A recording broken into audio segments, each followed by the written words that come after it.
Welcome to Pivot Point Strategy for Change. I'm Nick Michael, the show where we explore the moments, mindsets, and decisions that create real change. Today, we're going to talk about what actually has to shift when you're capable, successful on paper, but still stuck at a critical crossroads. My guest today is Dr. Richard Lustberg, a psychologist and strategic advisor who works privately with high-achieving people facing high-stakes decisions.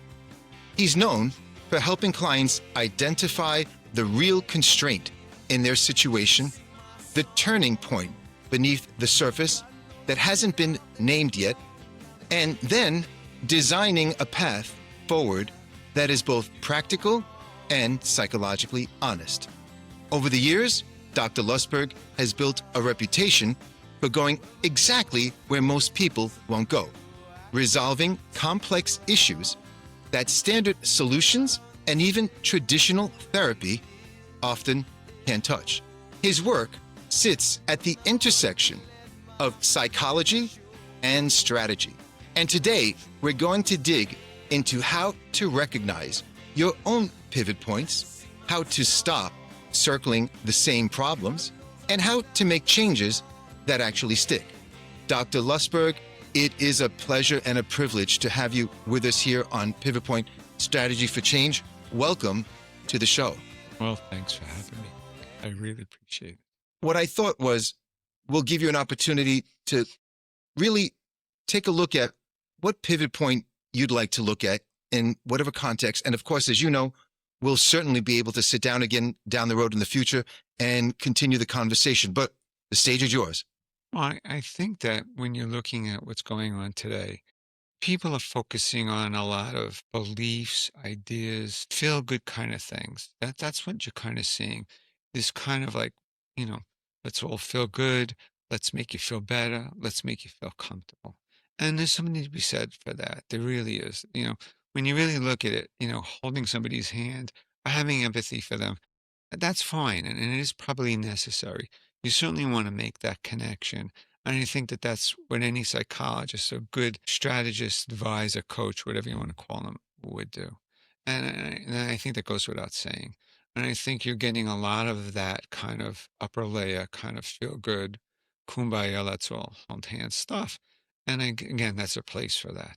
That said, I think that doesn't necessarily, it gives, what it does? It gives immediate, it's almost like a puff. It's like an immediate, I feel better. I feel comfortable. It's good. I feel good about it, but it doesn't really get at really what's down there. What's causing this kind of conflict within you? The constraint, what's needed to go forward. And I think that it kind of stops there. So when you look at the kind of social media, whether it be YouTube, whether it be, Instagram, whether it be LinkedIn, and yada, yada, yada from Seinfeld, but et cetera, you kind of see this of open layer there and people kind of pile on, and there is a place for that. But again, for me, I'm looking for results. I'm looking to resolve what's going on. I'm looking to, get to what's going on and let's move on. And sometimes that's not the most comfortable thing for people.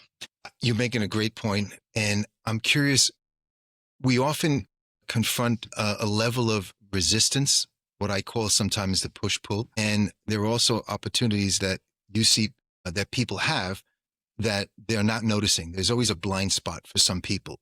How do you address those situations where you're noticing that they're not really committed either to the change, or that they're reluctant, or there's a resistance, or there's this self-sabotage going on? I'm not sure that it's self-sabotage per se. I think that people find what I call uncomfortably familiar places. In other words, that they don't want to, the resistance to change is going to be painful. So they'd rather know, in other words, stability is extremely important mentally. So you'll find that people will have these rehearsed, as you're suggesting, or resistant, or patterns that you can't break through, or scripts that they've got. And so that script needs to be unmasked.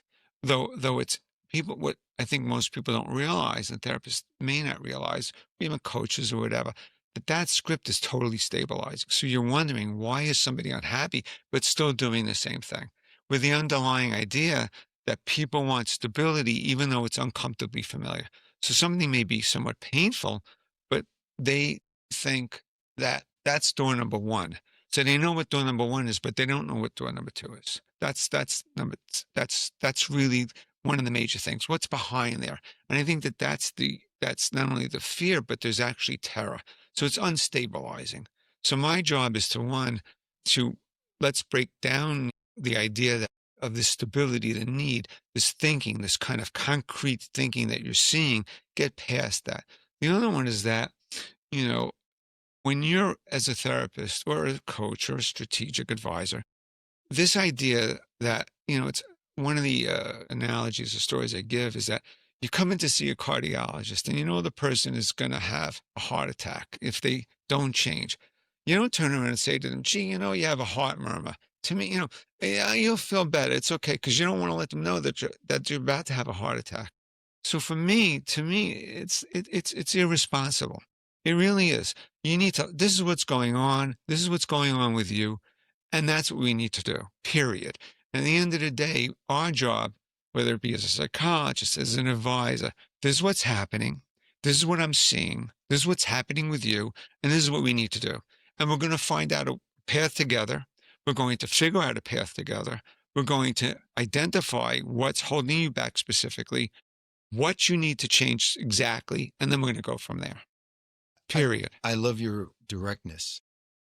And I'm sure your clients are so taken by that. And that's something that many of them need. What's it like when you're met with some resistance? I generally, I look, at the end of the day, I have a sense of humor, which I think at times can be, one, disarming. I think, two, that I've sat in everybody's chair. It's not like I don't bleed. So when you've been around as long as I have, everybody who walks in the room, I've led part of their lives, and I've had shared experience. So a lot of times that shared experience is helpful to them, in the sense. So whether I share a story or I share some sort of kind of, thing. But at the end of the day, I don't really, when you're in a strategic advisor position, you just really need to just I'm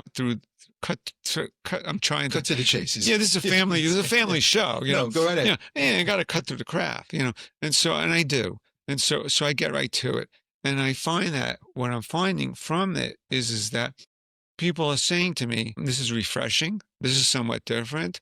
And I'll say, "Listen, do you really want to know? Do you really want to know? Because I will tell you what's going on."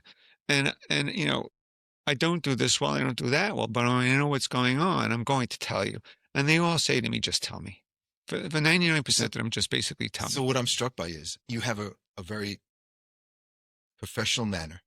You're a distinguished, sophisticated man. You come with a wealth of knowledge. You have to speak to my wife first. Well, wait, we got to get Nicole on. Wait a second. You have to speak to my wife. We've spoken. So let's You've met my wife.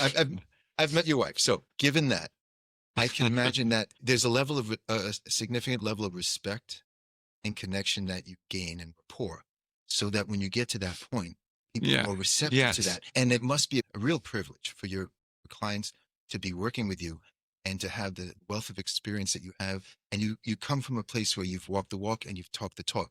How has that been like? Well, I think that, I've been blessed to be on this planet this long. When I look at my birth certificate, it doesn't lie. But that said, I've been in a lot of difficult situations myself in my own life.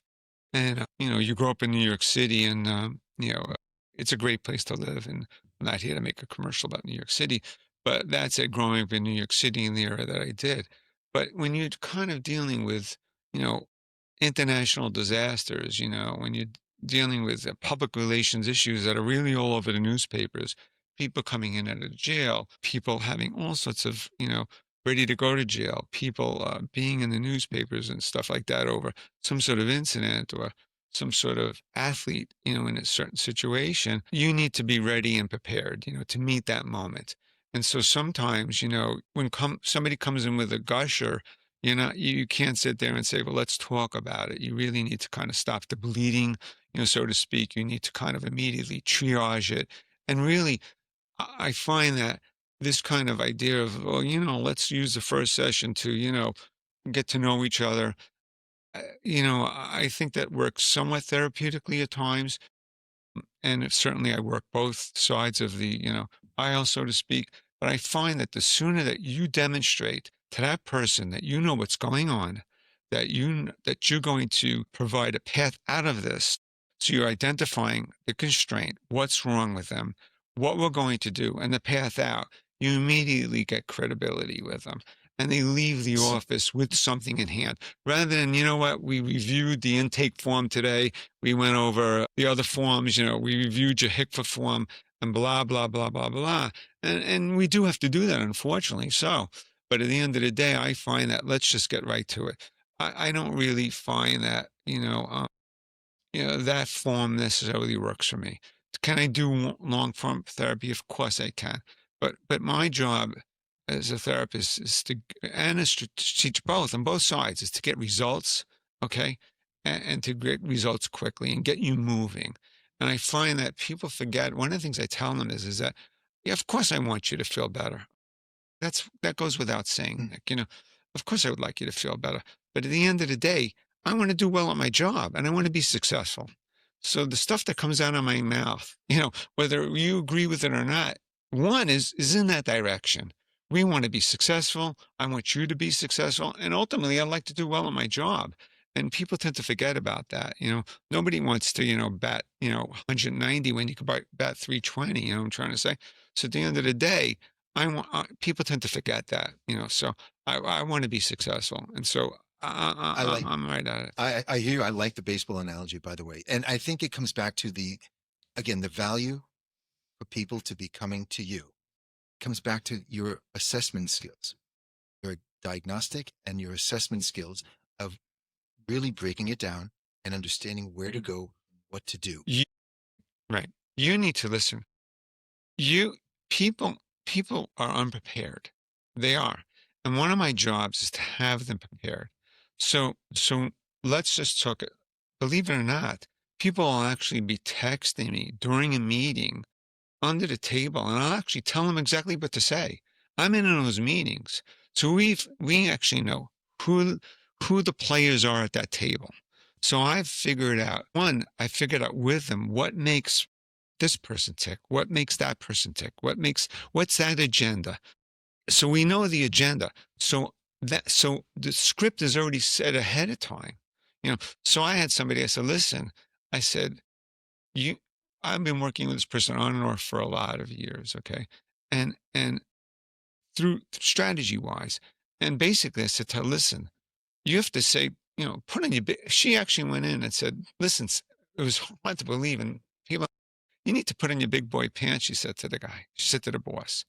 And after the meeting, he said to her, I can't believe you took, that's what I was looking for from you.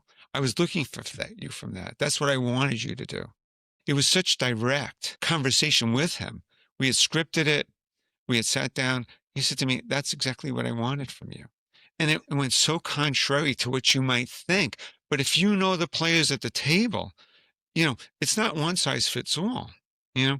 So the other one is that, so for example, people come in, a lot of divorcees or people in the process of divorce come in, and that's very common. I get that a lot. And divorces go a certain way. They really do.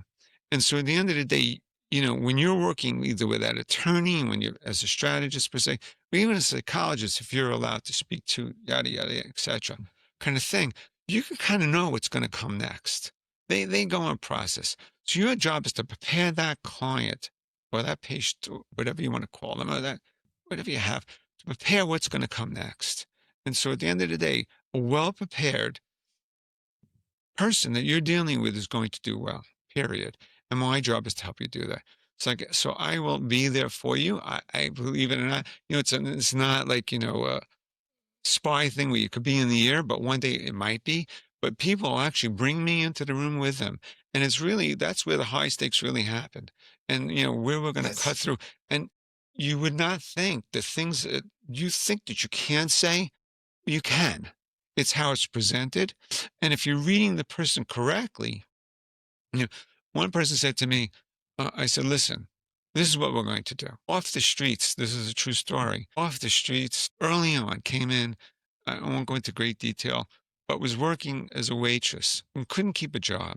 Okay. The goal really immediately is to really, for me, to see in you what you can do, identify what you can do, what you're telling me, based upon telling me what you can do, but identify for you what you can do, help you with a predictable path. In other words, this is how we're going to do it, a strategy, put it together. This woman now is a vice president of a company, buy and sell me, certainly, that's for sure, but unbelievable. And actually was the idea that it wasn't good enough. The next step wasn't good enough. And she kept saying to me, what is it you're pushing me? I did. She said, well, I'm now up to 150. I said, no, no, no, no, no. I said, that's not your value. Let's talk about why. Let's talk about what you're bringing to the table. Let's talk about what's keeping you from going into the office and asking for more. In other words, what is it you're bringing to the table? What's the constraint within you? What is the fear? What's the concern? And by the way, fear is often used, too frequently, to be honest with you. But what's your thinking that's not preventing you from going in there? And so that's just some of this. I'm just struck as I'm listening to you how fortunate it seems that again your clients are to be working with you, and the way that your manner and how you empower them is very striking. I just want to compliment you on that. Well, I appreciate that. I think that at the end of the day, you know, some of the frank conversations that I have with, clients and people that I see, I think I'm getting the feedback that that's what's working. So at the end of the day, I think that I was an elite athlete, and I was very competitive, and I'm very competitive now, and I want to do well. So at the end of the day, I certainly keep my distance from the patient. We all have transference. We all bought in. But at the end of the day, for me, r- data counts, results count, outcomes count, and the feedback that you're getting from the patient, and they're coming in and are saying, you're different, and that's fine. That's okay. I'm not looking into other therapists' room, and I'm looking into other advisors' rooms. I'm not looking into coaches' rooms. Really, right now, I'm really interested in, kind of what works. I certainly keep up on the literature. I'm not blind. I'm on the platforms. I see what's being offered. And there's a lot of good out there. But at the end of the day, I've taken this kind of, I'm not a coach, as I say. I'm not going, and there's a great place for coaching. There really is. And I'm not, this is a finite particular thing. We're going to break through what it is. We're going to find out what it is. And if we can't, well, I'll let you know. But at the end of the day, I'm going to find out very quickly what's going on here. Basically, you're going to have a path forward. I'm just listening, and I get the feeling that for you, this is a regular routine day that you're used to. Yet with those people who come to see you, it must be really life changing and transformative for them to really be working with you. Right. That's kind of you. I think that, you need to know, um, when to, so I went I actually visit doctors too, and believe it or not, and I went to the doctor the other day, and for me, you know, I actually said to him, listen, you're a world-class doctor. I said, you don't have to convince me, just do what you're going to do, kind of thing. And so I don't need you to talk. For me, I needed quiet. And my wife was actually in the room. He said, no, Richard's the kind of guy, just do your thing, kind of thing. And it was interesting. He knew exactly what to say. He actually made a joke at that point. He was talking to my wife, which actually made a joke, which is actually funny, which actually relaxed me. So he immediately was able to pivot to and read very quickly who your audience is.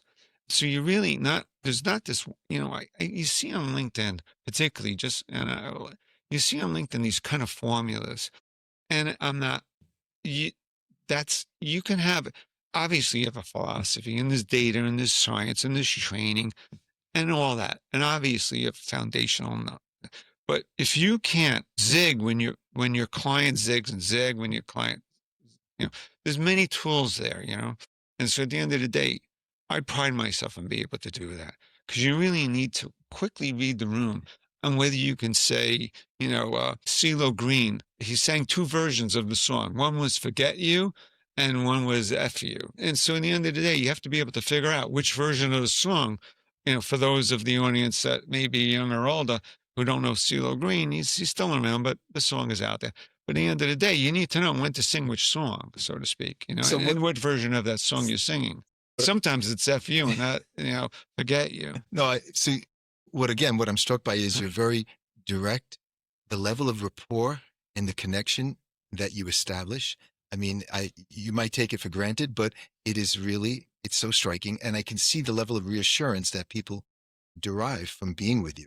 And it's very empowering and it's transformative and it's very encouraging. So I'm not sure if you even experienced yourself. Well, one of the things is that, listen, I was in treatment for 30 years and, listen, they haven't been able to fix me yet. So, but what I actually started in therapy because in those days you needed to be actually to see a therapist. Of course, yeah. And so, I dated myself.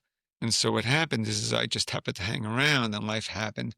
And then he turned out to be, my supervisor as well. So I got great training, But I've been on the block a long time.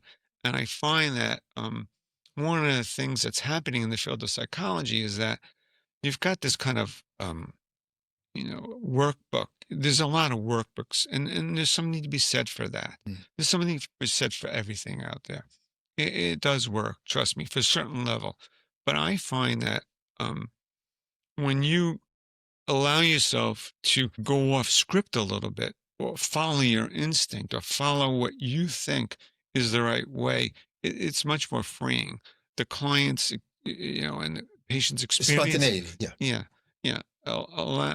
So I allow myself to, it's like saying, you know what, I'm in an operating room and I shouldn't be using that tool, because for whatever reason, and so at the end of the day, no, you've got to use all the tools that are available to you, and not, to provide optimal care.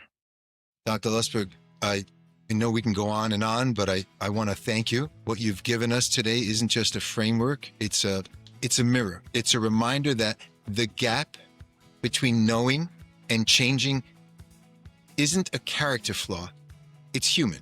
And that the real work begins not when we have all the answers, but when we finally get honest about the questions that we've been avoiding.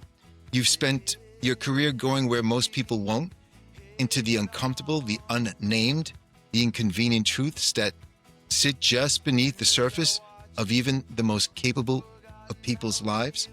And what strikes me most is this: real change doesn't always look dramatic. Sometimes it's a shift in how you see the constraint. Sometimes it's finally saying out loud the thing you've known quietly for years. To everyone listening, if something in this conversation landed for you, sit with it. Don't rush past it.